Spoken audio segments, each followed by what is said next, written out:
Oi, gente! Hoje nós vamos falar sobre um tipo de transtorno de ansiedade muito importante, porque ele vai influenciar muito a vida de uma pessoa. Por exemplo, a pessoa, ela pode no emprego dela ficar limitada, nunca assumindo uma posição de líder, ou então ela vira ficar solteiro ou se casar, acabar se divorciando. Isso não por uma escolha, uma pessoa ficar solteira ou ela achar que o relacionamento não é bom, não é mais saudável e querer se divorciar é uma coisa, mas não por consequência de uma doença. E uma outra questão que a gente tem que chamar atenção nesse tipo de transtorno de ansiedade é que o julgamento dos pais, o posicionamento dos pais em relação à criança pode influenciar, ser um fator muito determinante no desenvolvimento dessa doença futuramente. Então vocês veem que é uma coisa importante da gente falar e da gente conhecer. Então, o que seria esse tipo de ansiedade que eu estou falando? Isso aí é um transtorno de ansiedade social ou fobia social. Muitas das vezes as pessoas confundem com a agorafobia, mas não é. A gente vai ver depois a diferença entre elas. Então, o que seria essa fobia social que pode causar tanto prejuízo na vida de uma pessoa? A fobia social, ela tem dois sintomas importantes que ficam ali no centro. Toda vez que ela é exposta a alguma situação social em que ela pode ser exposta à avaliação e julgamento, esses dois sintomas eles aparecem. Ansiedade, claro, a gente está falando de um transtorno de ansiedade, então eu vou ter ansiedade, mas é uma ansiedade social, é um receio em relação ao desempenho do que ela está fazendo. E um outro pilar desse transtorno é uma preocupação excessiva em relação ao que o outro está pensando, ao julgamento do outro. Ela sempre acha que o outro está observando e está julgando de uma forma muito negativa, muito severa. Quase sempre isso é uma fantasia.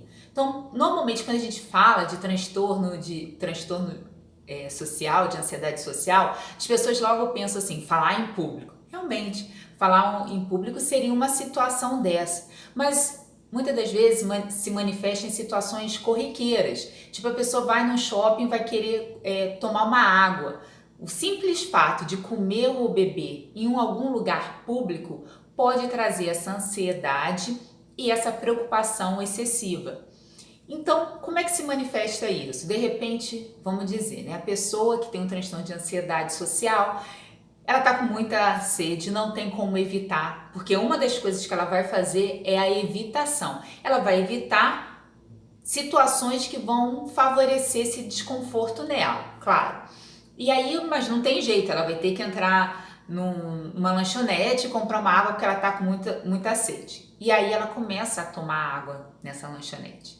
E tem alguém perto, né, um outro cliente. E ela começa a perceber dentro da cabeça dela que essa pessoa está julgando a forma que ela está bebendo a água.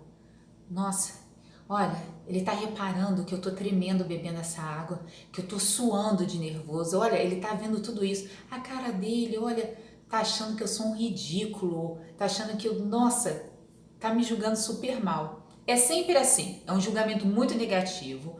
E aí ela começa a apresentar aqueles sintomas de ansiedade e dá um grande sofrimento, um desconforto.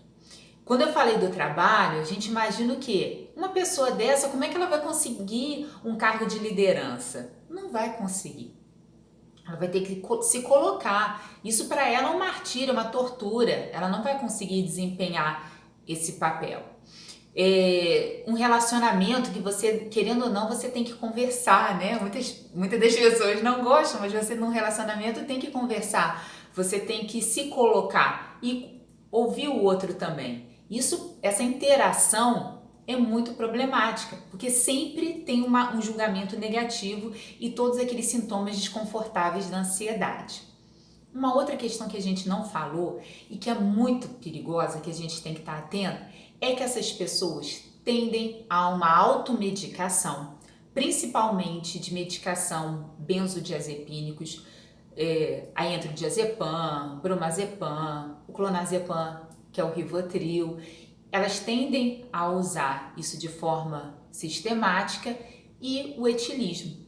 Porque elas percebem que quando elas estão muito com esses sintomas de ansiedade, quando elas fazem uso de substâncias que vão ter um efeito depressor, né, vão relaxar, elas ficam melhor. Então é aquela pessoa que até vai num evento social com muito sofrimento, mas ela tem que beber uma certa quantidade para ela conseguir suportar ficar lá.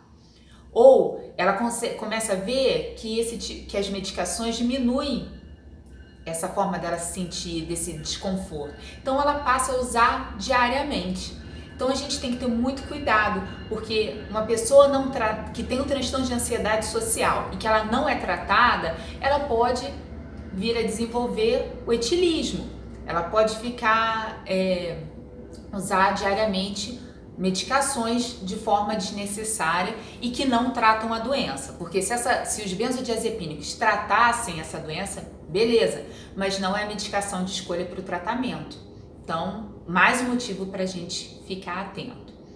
E como é que afinal, aí a gente fica se perguntando, o transtorno de ansiedade social, Sabrina, é a timidez? Não, gente, não é timidez. A gente tem até pesquisas que mostram que em torno de 12% dos tímidos podem vir a desenvolver o transtorno de ansiedade social.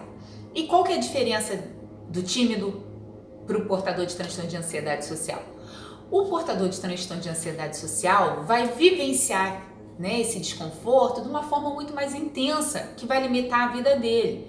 Então, por exemplo, tá tendo uma reunião, uma festa na casa de alguém, tem umas 50 pessoas lá, o tímido entrou. Claro, ele não vai chegar, e aí galera, né, daquele jeito, falando com as 50 pessoas, mas ele vai sentir um desconforto, pode ficar vermelho, suar um pouco, aquela coisa, mas daqui a pouco ele encontra algumas pessoas conhecidas, começa a conversar, bater papo, fica bem naquele grupo.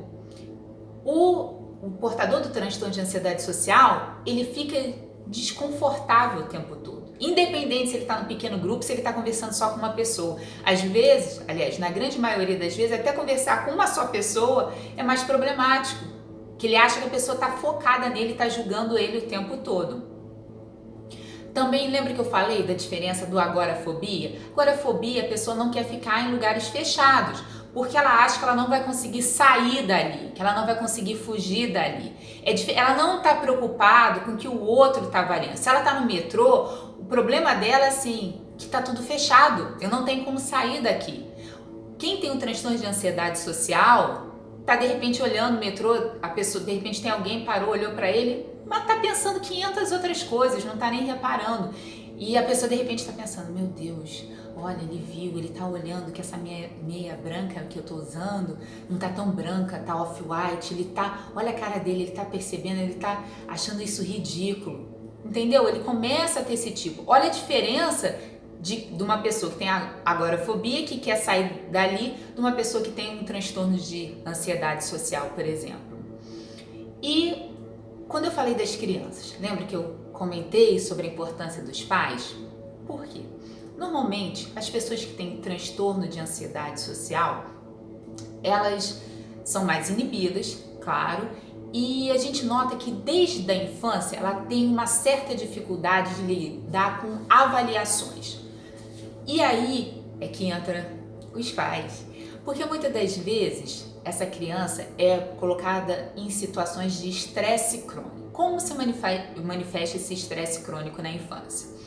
Através do bullying, um bullying severo, aquela coisa persistente, significativa para a criança, e abusos. Os abusos, tem o abuso físico, né, as agressões físicas, o abuso sexual e o abuso que a gente fala verbal.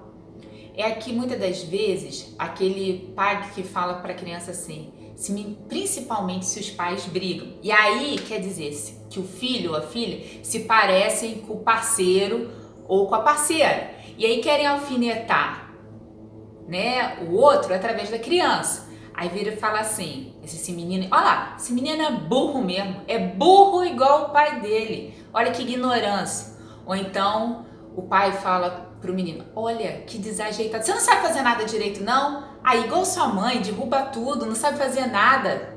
Meu Deus, sempre são avaliações depreciativas e que associada a outros fatores, né? Por exemplo, se tem alguém na família que tem o transtorno de ansiedade, isso pode aumentar de 4 a 6 vezes, né? O fator ambiental que entra essa parte, vai poder futuramente gerar o transtorno de ansiedade social. Então, muito cuidado com o que vocês falam, a forma que a gente faz uma crítica para um filho. É importante corrigir, eu acho super importante, a ensinar, mas a gente tem uma forma de poder conduzir isso com delicadeza, com amorosidade. E por favor, conflito de adulto é conflito de adulto. Não envolvam criança, não envolvam seus filhos nesse meio. É covarde, é cruel, é pequeno. Por favor, gente, vamos separar o joio do trigo. Resolvam seus conflitos, mas deixem as crianças no mundo delas, com a realidade delas. Porque além delas terem maior chance de desenvolver um transtorno de ansiedade, principalmente o de ansiedade social, em torno até de 4 a 8 vezes mais, essas crianças que estão sujeitas a esse tipo de estresse crônico, a gente consegue comprovar através de exame de imagem que uma região do cérebro dela, chamada hipocampo, o hipocampo é uma região do nosso cérebro que está ligada principalmente à memória. Ele fica com volume menor. Então a gente, através da imagem, consegue comprovar que essas crianças que tiveram esse estresse crônico, elas possuem uma região do cérebro que é o hipocampo menor. Então vamos ficar bem atentos para a gente não criar nenhuma doença nos nossos filhos, não ser um fator desencadeador da doença. E depois da gente falar tanta coisa ruim, né? Fica, meu Deus, que coisa horrível. Se a pessoa tem, fala, acabou o mundo para mim. Não, gente. Tem tratamento. Tem medicações que não são os benzodiazepínicos para tratar. E a gente tem bastante sucesso.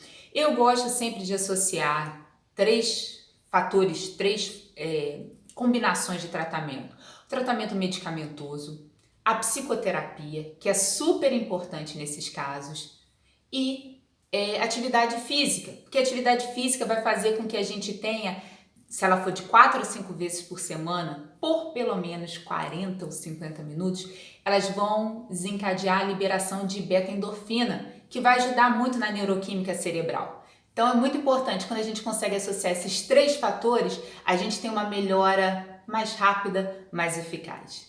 Então vamos ficar bem atento em relação ao transtorno de ansiedade social. E se você tem ou conhece alguém que tem, vamos indicar o tratamento. É possível tratar e a pessoa ter uma vida mais feliz, sem ficar evitando festa de família, sem ficar limitado no trabalho, sendo obrigada a escolher uma profissão que muitas das vezes ela nem gosta tanto, mas como oferece o conforto delas estarem isoladas, elas acabam escolhendo. Ou então até muitas das vezes o jovem abandona a escola por causa disso, por temer uma exposição e essa avaliação negativa, que acontece muito na cabeça da pessoa.